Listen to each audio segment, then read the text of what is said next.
आप देख रहे हैं रणरंग और मेरा नाम है हिमांशु और हम बात करने वाले हैं एक ऐसे विवादास्पद मुद्दे पर जिस पर फिलहाल अगर हमने बात नहीं की तो भविष्य में हमें बहुत पछताना पड़ेगा।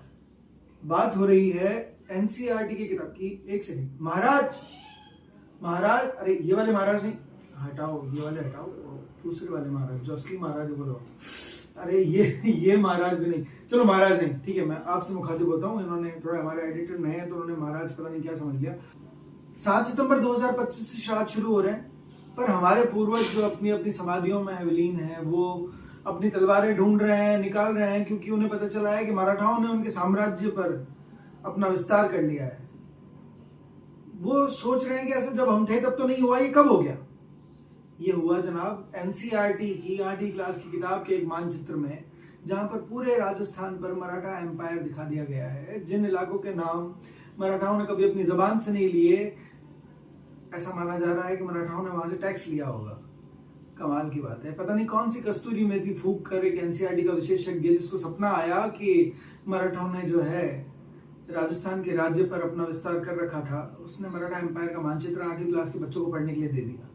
या तो मराठाओं ने ये साइलेंट विस्तार किया था और जिसकी किताबों में मतलब हमारे इतिहासकार शायद लिखना भूल गए थे तब, और अचानक से जो एनसीईआरटी के विशेषज्ञ हैं उनको ये सपना आया, फिर किसी का लेटर आया होगा या व्हाट्सएप पे आया होगा कि भाई हमने विस्तार किया था, आप इसको लिखना भूल गए, तो उन्होंने मानचित्र में वो लिख दिया। या तो ये संभव है, या फिर मराठों के जो घोड़े हैं उनको अब एक नई उड़ान भरनी पड़ेगी साम्राज्य विस्तार करने के लिए, पर वो भूल जाएंगे कि ये वो जगह है जिन्होंने कई शताब्दियों तक आक्रांताओं को रोका है। कैसे संभव है?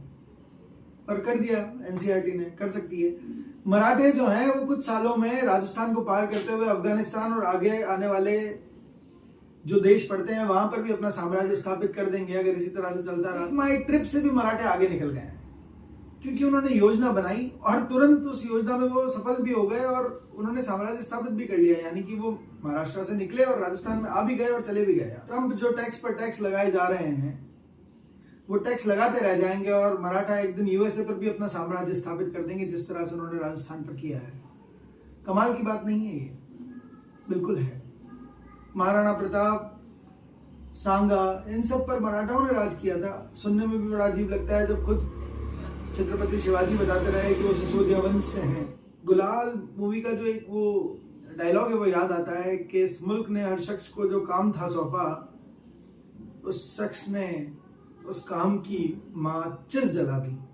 आप ठीक समझ रहे हैं, हम माचिस मजबूरी में कह रहे हैं यहाँ पर। देखते रहिए रणरंग, ऐसे ही मजेदार सटायर के साथ बातों को सुनने के लिए। हालांकि मुद्दा बड़ा गंभीर है, पर क्या करें, यहाँ पर गंभीर चीजों को भी हंसते हंसते लेना पड़ता है। मराठों ने राजस्थान में इस तरह कभी साम्राज्य स्थापित नहीं किया था, ये सबको पता है, सिवाय उस एनसीईआरटी के विशेषज्ञ के, जिसने पता नहीं क्या फूंक कर ये मानचित्र 8वीं क्लास के बच्चों को पढ़ने के लिए दे दिया।